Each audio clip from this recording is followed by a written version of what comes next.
पिछले साल रिलीज हुई स्कैम 1992 वेब सीरीज तो आप सबने देखी ही होगी। कैसे बैंक के लोग घूस की मदद से इतने बड़े स्कैम को अंजाम देता है हर्षद मेहता।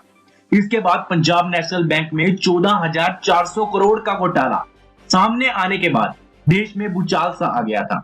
आज हम आपको ऐसे ही घोटालों के बारे में बताएंगे जिन्होंने देश की सत्ता की नींव उखाड़कर ही रख दी थी।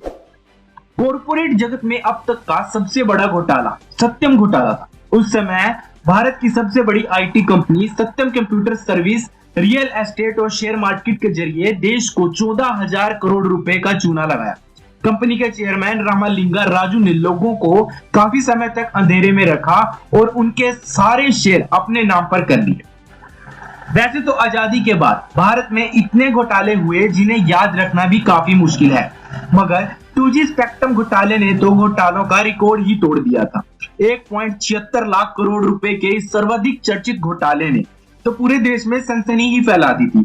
सिर्फ इतना ही नहीं, संसद की कार्रवाई तक भी रुक गई थी और ए राजा और उनके कई साथियों समेत उन्हें जेल के पीछे भी जाना पड़ा। लेकिन जिन 3 और 14 कंपनियों पर आरोप लगाया था उन सबको बरी कर दिया है। नंबर 3, भारत में सर्वाधिक राजनीतिक भ्रष्टाचार का एक मामला सामने आया था, कोयला आवंटन घोटाला। इससे देश को 2004 से 2009 के बीच 10 लाख हजार करोड़ रुपए की हानि हुई। कोयला खदानों के ठेके देने में 2004 से 2009 के बीच अनियमितताएं बढ़ती गई, जिससे सरकार को लगभग 1.86 लाख करोड़ रुपए का नुकसान हुआ।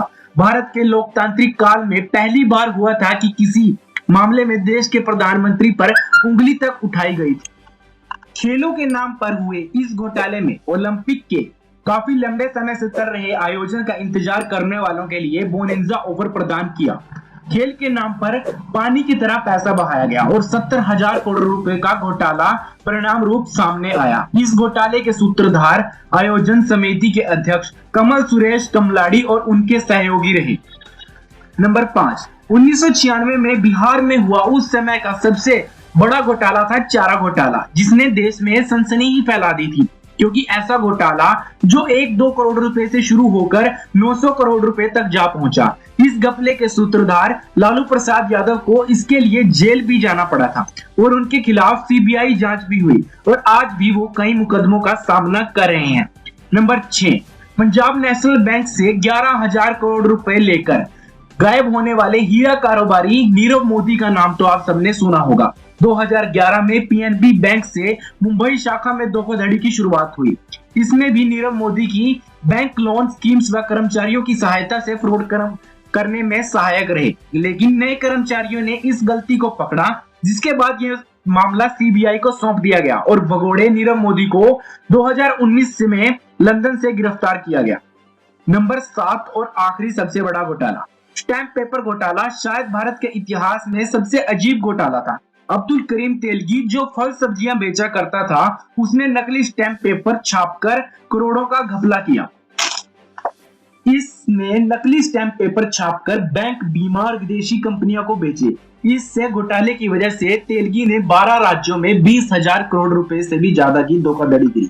नार्को टेस्ट से साबित हुआ कि शरद पवार और छगन भुजबल जैसे दिग्गज नेता भी इस घोटाले में शामिल थे। तेलगी को 13 साल की कड़ी सजा हुई और 2,002 करोड़ रुपए का जुर्माना भी लगा।